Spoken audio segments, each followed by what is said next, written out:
Date मिली, date ठीक है बस, डेट मिली और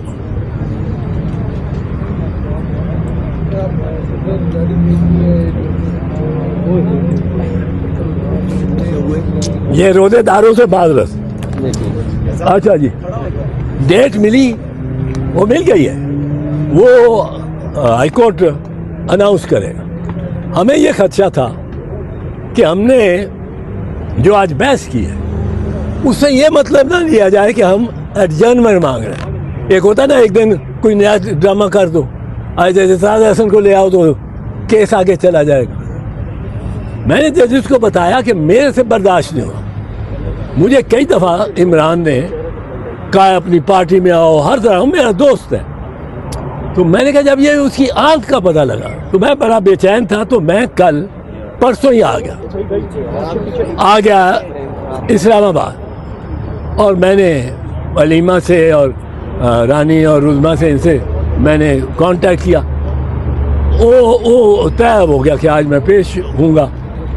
पर हमने एक दरख्वास्त जो दी थी एडिशनल एविडेंस की, वो हमें इसलिए देनी पड़ी कि मेडिकल का जो मामला है उस पर ज़मानत होनी ही होनी चाहिए। और मैंने जैसे बताया कि खुद चीफ जस्टिस साहब का अपना फैसला मुल्तान बेंच में, तो उससे हमें बड़ी उम्मीद पड़ी हुई है। लेकिन हम एडजर्न नहीं करवाना चाहते थे कि उसकी बुनियाद पे कि ये अब इन्होंने फाइल किया, इसका जवाब दो गवर्नमेंट वाले, और वो बुनियाद वो बन जाए। दूसरी चीज़ हम जो नहीं चाहते थे, हमारे लिए मुश्किल होती कि अगर वो तारीख ईद से पहले या ईद के बाद, वो इनडेफिनेट पीरियड के लिए, वो हमारे लिए बड़ा मुश्किल होता है। हाई कोर्ट ये सलमान सफदर साहब और जो दीगर उनके लिए पेश होते हैं बुकरा, उनके लिए बड़ा मुश्किल होता है कि आपने कोर्ट ने लिख दिया for a date in office या टिल फर्दर ऑर्डर, कोर्ट ना करे। फिर उसके बाद आप दरखास्तें देते हैं उस पिटीशन को लगवाने के लिए, और वो रजिस्ट्रार उसको रद्दी के ऑब्जेक्शन लगा के रद्दी का हिस्सा बना दे। हम एक पर्टिकुलर डेट चाहते थे कि अब डेट आप दें।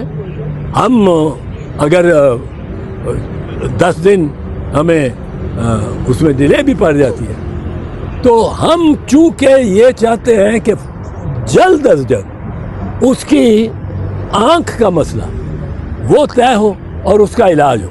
इसके बारे में भी कुछ किए जाएंगे। अदालत में भी जिक्र किया जनरल ज़िया के दौर का। आजकल तो जमहूरी दौर है बज़ाहिर देखने में, तो कोई फ़र्क महसूस होता है या जनरल ज़िया वाला दौर बेहतर महसूस होता है या नहीं? वो बेहतर नहीं था बहुत। उसने दौर बेहतर समझते हैं। उसने इस्लामिया वो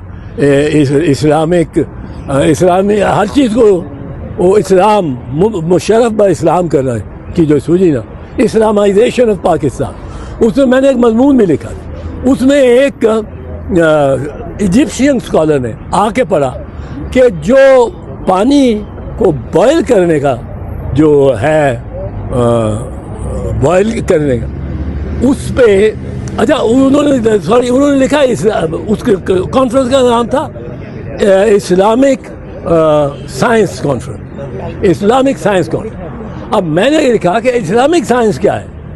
साइंस एक चीज़ है, हिंदू भी देखेगा, क्रिश्चियन भी देखेगा, मुसलमान भी देखेगा, साइंस ने अपना मजहब नहीं बदलना। तो साइंस आपको ये, हाँ साइंस मजहब पर मबनी हो, अगर हिंदू पानी बॉयल करे तो उसकी इतनी वो गैस सर्फ हो कि वो जाके 150 डिग्री पे वो हिंदू का पानी उबले, और मुसलमान अगर करे तो 50 डिग्री पे वो उबल जाए पानी।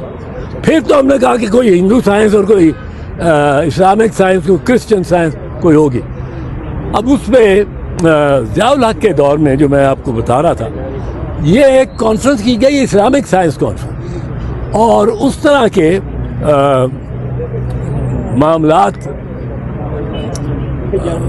اور سر یہ بتائیے گا، عید سے پہلے عمران خان کو اڈیالہ سے ہسپتال شفٹ کرنے کے حوالے سے آپ کی کوئی بات ہوئی ہے چیف جسٹس صاحب سے؟ جی بات چیت جو ہوئی ہے ہماری وہ میں بتاؤں گا نہیں، تو یہ توقع نہ کریں. ٹھیک ہے. بات صرف it will come in the flow of things and the flow of time. مطمئن ہے آج کی ملاقات جو ہوئی ہے اس سے مطمئن ہے؟ وہ کہہ رہے ہیں کہ ہاں. چیف صاحب نے میسج بھیجا ہے کہ کل فیملی کی ملاقات کروائی جائے گی. کل کل اچھا فیملی کی ملاقات بات کروائی جائے گی، انہوں نے پیغام بھیجا ہے کل کا. تو ہوگا، کچھ فرق پڑے گا. باقی ہم تو ہیں، ہم اگر گورنمنٹ اور جوڈیشری تلوار بکف ہو جائے عمران کے خلاف تو ہم بھی تلوار بکف ہو جائیں. جی علیمہ خان صاحب آپ بتائیے گا کہ ملاقات کے حوالے سے کوئی یقین دہانی کروائی گئی ہے؟ اعتزاز صاحب کے لیے بھی پیغام آیا ہے آپ چیف کی طرف سے. آپ یہ سب غیر منتخب شدہ لوگ ہیں جن کو گھر والوں نے ووٹ نہیں دیے، محلے والوں ووٹ نہیں دیے، ان کو اسٹیبلشمنٹ نے پاکستان پر مسلط کر دی ہے. تو یہ تو سرٹیفائڈ چور ہیں اور کون نہیں جانتا. اور دوسری بات یہی وہ فارم 47 کے چور ہیں نا جو کہتے ہوتے تھے کہ پیٹرول مہنگا ہوتا ہے تو وزیر اعظم چور ہوتا ہے، پیٹرول مہنگا ہوتا ہے تو صدر چور ہوتا ہے، پیٹرول مہنگا ہوتا ہے تو وزیر اعلیٰ چور ہوتا ہے. تو اب یہ چوروں کا ٹولہ جنہوں نے پاکستان کی تاریخ کا اتنا زیادہ پیٹرول کی قیمت بڑھا دی ہے، لوگ تو پہلے 2 وقت کی روٹی سے تنگ ہیں، مہنگائی ہے، بے روزگاری ہے، افراتفری ہے، اور ان لوگوں نے صرف اپنی جیب میں بھرنے کے لیے، ڈھاکہ مارنے کے لیے ان لوگوں نے اپنے وہ جیٹ طیارے خریدنے تھے 11 ارب کے، تو انہوں نے اربوں روپے لوگوں پر ڈال دیا بوجھ. تو میرا خیال ہے ان کو شرم اور حیا ہونی چاہیے. اور اب تھک گئی ہے قوم، جو ان کو لے کر آئے ہیں نا ان کو بھی سوچنا چاہیے. پاکستان ہے تو ہم سب ہیں، اب غریب خودکشیوں پہ آ گیا ہے، اس لیے ان کو یہاں سے فارغ کرنا یہ پاکستان کی ضرورت ہے. بسر صاحب جو جیٹ طیارے خریدے جا رہے ہیں، کفایت چاری مہم عوام کو کہا جا رہا ہے، یہ حکمران کفایت چاری مہم کیوں نہیں کر رہے؟ میں تو یہی کہہ رہا ہوں نا کہ یہ جو ٹولہ پاکستان کی مسلط ہے یہ چوروں کا ٹولہ ہے، جن کے خلاف یہی فارم 47 کا جعلی وزیر اعظم نا جس کے اوپر فرد جرم مرتب ہونی تھی 17 ارب کی منی لانڈرنگ کی، اس دن اس کو وزیر اعظم کا عہد دلوا دیا گیا. یہی مریم بی بی ہے جو کہتی تھی لندن تو کیا میری پاکستان میں کوئی جائیداد نہیں ہے. اب یہ پاکستانیوں کے پیسوں پہ ڈاکہ مار کے ہمیں تو کہتے ہیں کفایت شعری کریں. تو تم لوگوں نے یہ 11 ارب ڈالر کا جہاز کہاں سے خرید لیا؟ تم لوگوں نے یہ جو سیر سپاٹے دنیا کر رہے ہو، دنیا کے مختلف کونوں میں پیسے یہاں سے لوٹ کر آپ نے باہر جائیدادیں بنائی ہوئی ہیں، کس لیے بنائی ہوئی ہیں؟ لیکن انشاءاللہ اللہ تعالیٰ بڑا مسبل ثواب ہے. پنجابی جی کہتے ہیں ات خدا دا بہر ہوتا ہے، اللہ کے یہاں دیر ہے اندھیر نہیں ہے. آپ دیکھیں گے کہ یہ اس دفعہ اتنے ذلیل و رسوا ہوں گے کہ قوم ان کو اس دفعہ بھاگنے بھی نہیں دے گی. یہ طیارے جنہوں نے لیے نا، جنہوں نے بھاگنے کے لیے ہیں.